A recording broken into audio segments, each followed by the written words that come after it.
الحمد لله رب العالمين والصلاة والسلام على رسوله الكريم الذي لا نبي بعده وعلى آله وصحبه أجمعين ومن تبعهم بإحسان إلى يوم الدين أما بعد فأعوذ بالله من الشيطان الرجيم بسم الله الرحمن الرحيم رب اشرح لي صدري ويسر لي أمري واحلل عقدة من لساني يفقهوا قولي۔ محترم میرے دینی اسلامی بھائیوں، ماں بہنوں، آج آپ سب کے سامنے ایک نئے موضوع پر گفتگو کرنے کے لیے حاضر ہوا ہوں، اور وہ ٹاپک موضوع ہے استاد ہو تو ایسا۔ حضرات ناظرین کرام، آج کل اسکولوں میں ٹیچرز کی جانب سے بچوں اور بچیوں پر ظلم و زیادتیاں کیے جانے کے واقعات پیش آ رہے ہیں۔ کہیں تو بچوں سے ہی پٹوائے جاتے ہیں، تو کہیں خود ٹیچر، یہاں تک کہ اسکول کے پرنسپل پیٹتے ہوئے نظر آتے ہیں۔ کبھی بچوں کو باتھ روم میں بند کر دیا جاتا ہے، کبھی ذہنی ہراسانی کیا جاتا ہے، اور کبھی نفرت کا زہر پلایا جاتا ہے اور بچوں کا ذہن خراب کیا جاتا ہے۔ یہ بچے، جو آج کے بچے کل کے ٹیچر، لیکچرر، پروفیسر، قوم ملت کے قائد، ملک کے لیڈر، چیف منسٹر، وزیر اعظم، وزیر داخلہ، وزیر دفاع اور وزیر فائنانس، جج، کلکٹر، ایس پی، داروغہ اور کمشنر اور نہ جانے کیا کیا بنیں گے۔ غرضے کہ یہ نفرتی ذہن کے بچے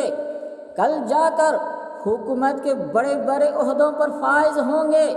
تو ملک کا کیا حال ہوگا، اس کا اندازہ ہر ذی ہوش، دانا بینا اور سری متوع انسان کر سکتا ہے۔ ناظرین کرام، حقیقت میں ملک کی تعمیر یا تخریب، ملک کو بنانے، سنوارنے یا تباہ برباد کرنے، ملک کو تباہی و تنزلی کی طرف ڈھکیلنے یا اس کو ترقی کی منزل کی طرف بڑھانے، بالواسطہ اسکولوں کے ٹیچرز اور معلمین کا بڑا رول و کردار ہوتا ہے۔ بچوں کا جیسا ذہن بنے گا ویسا نتیجہ ظاہر ہوگا۔ اس لیے ایک ٹیچر کی ذمہ داری ہوتی ہے کہ وہ بچوں کے دنگائی و نفرتی ذہن بنانے کے بجائے آپسی بھائی چارگی اور محبت و پیار سے لبریز ذہن سازی کریں، ان میں علم کی تڑپ اور پیاس پیدا کریں، ملک و ملت سے محبت کرنا سکھائیں۔ ایک ٹیچر کا کام صرف پڑھانا، فیل یا پاس کرنا نہیں، پیٹنا پٹوانا نہیں، فالتو چیزوں سے ان کے ذہنوں کو بھرنا نہیں، نفرتی درس و تقریر سے ان کے ذہن و دماغ کو پراگندہ کرنا نہیں،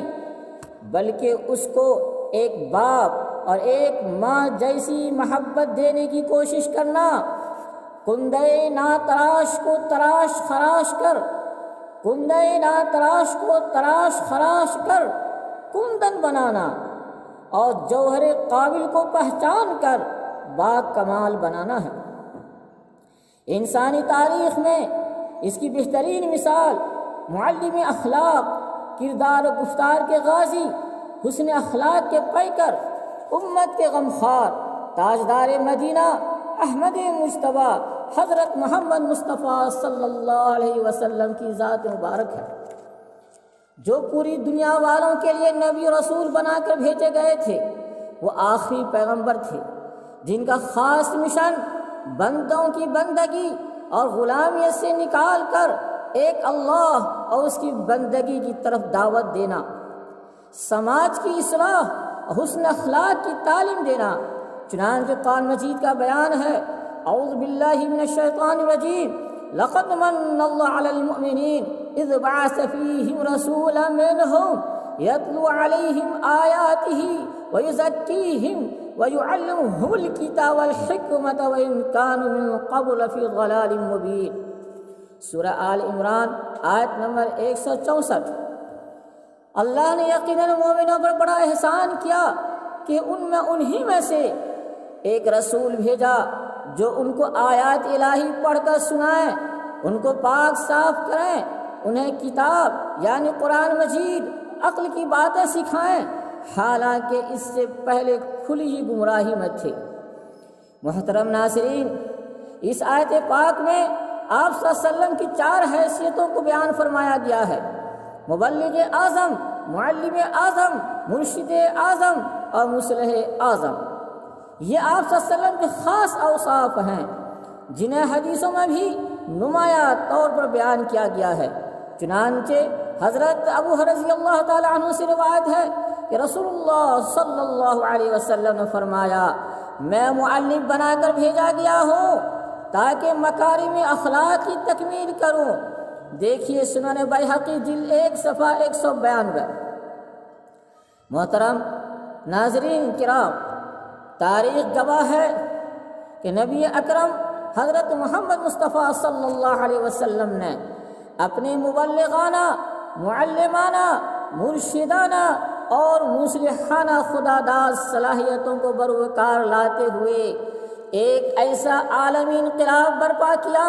کہ ویسی نظیر پیش کرنے سے دنیا آج تک قاصر ہے۔ تاریک دل روشن ہوا، اندھوں کو بینائی نصیب ہوئی، بے راہ رو کو راہ راست ملا۔ عرب جو کہ پستی کے آخری نقطے پر تھا، وہ عروج و بلندی اور اوج کمال کے اس انتہا تک پہنچا جہاں آج تک کوئی ستارہ نہ پہنچ سکا۔ بگڑے ہوئے سماج کی ایسی اصلاح و تربیت کی جس کی دور دور تک تاریخ میں کوئی نظیر نہیں ملتی۔ آپ صلی اللہ علیہ وسلم کی تعلیم و تربیت کے نتیجے میں ایک ایسا پاکیزہ معاشرہ تشکیل پایا جس پر چاند سورج کو بھی رشک آتا ہے اور فرشتے بھی حیرت زدہ ہیں۔ مولا حالی رحمۃ اللہ علیہ نے آپ صلی اللہ علیہ وسلم کی انقلابی کارناموں کو چند اشعار میں کیا خوب اس طرح پرویا ہے: دیے پھیر دل ان کو مکر و ریا سے، دیے پھیر دل ان کو مکر و ریا سے، بھرا ان کے سینے کو صدق و صفا سے، بچایا انہیں کذب سے افطرا سے، بچایا انہیں کذب سے افطرا سے، کیا سرخ رو خلق سے، کیا سرخ رو خلق سے اور خدا سے۔ رہا قول حق میں نے کچھ باق ان کو، بس رہا قول حق میں نے کچھ باق ان کو، بس ایک شوم میں کر دیا پاک ان کو۔ کہیں حفظ صحت آئین سکھائے، کہیں حفظ صحت آئین سکھائے، سفر کے کہیں شوق ان کو دلائے، مفاد ان کو سوداگری کے سکھائے، مفاد ان کو سوداگری کے سکھائے، ہوئے روح سے بہرور ان کے غالب، جسے راج رد کر چکے تھے وہ پتھر، جسے راج رد کر چکے تھے وہ پتھر، ہوا جا کے آخر کو قائم سر پر۔ ناظرین گرامی قدر، آپ صلی اللہ علیہ وسلم کی مثالی تعلیم گاہ کے واقعے بہت سارے ہیں، لیکن میں آج ناظرین کی خدمت میں صرف 2 واقعے پیش کرنا چاہتا ہوں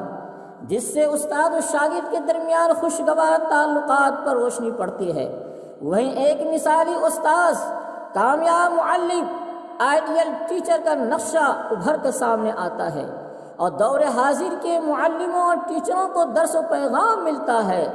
کہ استاذ شاگرد کو کیسا پیار و محبت دے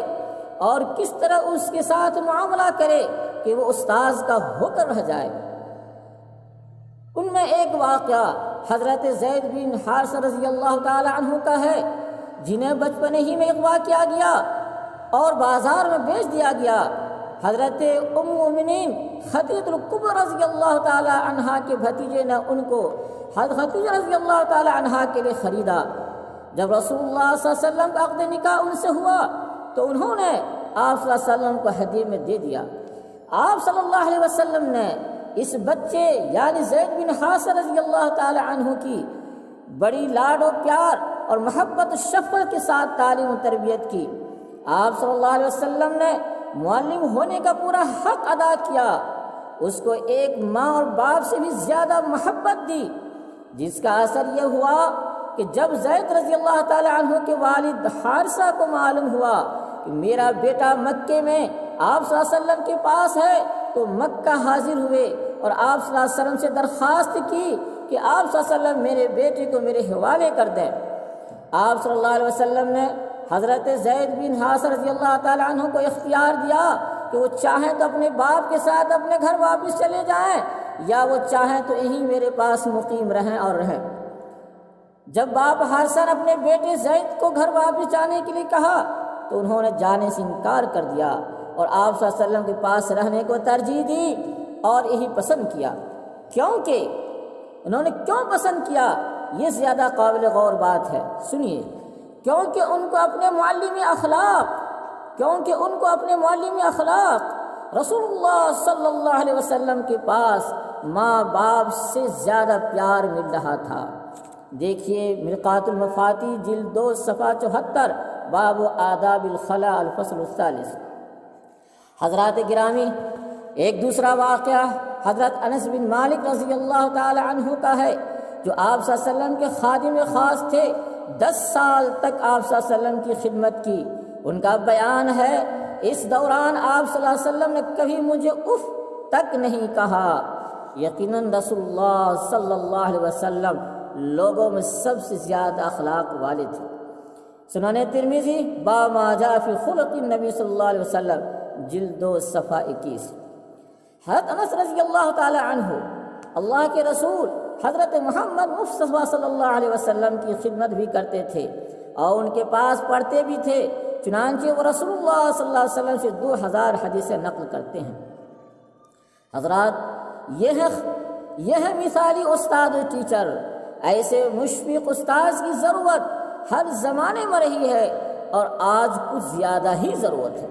اور یہ حقیقت ہے کہ جب استاد استاذیت کا حق ادا کرتا ہے، ایک ٹیچر ٹیچنگ کا حق ادا کرتا ہے، اور ساتھ ہی سائے عاطفیت و شفقت کا چھاؤں بچوں کو دیتا ہے، تو بچے بھی ایسے استاد و ٹیچر کو اپنی ماں و باپ سے بھی بڑھ کر درجہ دیتا ہے۔ کسی نے سچ کہا اپنے مضمون اور سبجیکٹ میں عبور و مہارت رکھنے کے ساتھ طلبہ اسٹوڈنٹ میں مضمون سے دلچسپی پیدا کرنے کی صلاحیت کے حامل ہونے کے ساتھ تھکے بغیر، رکے بغیر، نا امید ہوئے بغیر، تنقید کی پرواہ کیے بغیر، صلاح کی تمنا کیے بغیر، ہر موسم میں، ہر حالت میں چہرے پر مسکراہٹ، دل میں محبت و شفقت، لب پہ دعا، حوصلہ اور جرأت کے ساتھ مسلسل چلتے رہنے اور بچوں کو اسی کیفیت کے ساتھ مسلسل پڑھاتے رہنے کا نام استاد و ٹیچر ہے۔